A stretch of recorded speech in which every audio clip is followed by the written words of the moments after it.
One of the biggest things that content creation has taught me is that followers are not the same thing as value. I thought that my credibility was going to be measured by my follow count. More followers was equivalent to more opportunity. More opportunities meant more income. More income meant people would finally start taking me serious. But the more I've learned about building a business, the more I realized that those things aren't necessarily as connected as I thought they were. Followers are just one way to create more opportunities.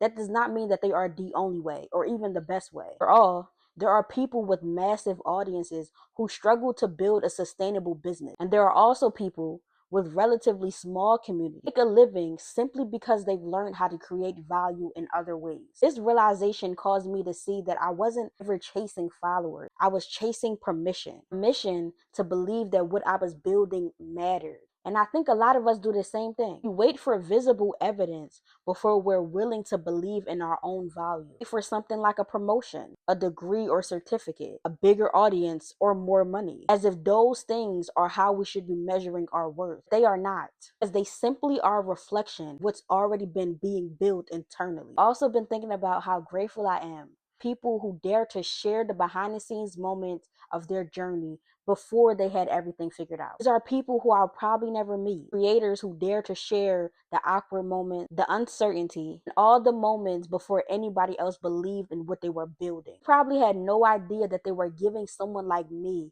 permission to imagine a different life for myself, simply by sharing their own experiences visibly in public. Because every time someone dares to share their becoming, instead of just sharing their arrival, they expand what's possible for someone else. This is another reason that I've decided to make this series. Not because I think that my journey is better or worse than anyone else, but because someone else's willingness to be seen while they were still becoming helped me believe that I could do the same once upon a time. And maybe this can become that for someone else. And maybe that's enough. And this has been day 22 of becoming someone that I trust. So today's reminder is that your value isn't measured by how visible it is. Sometimes it takes the world a while to recognize what you've already begun to recognize in yourself.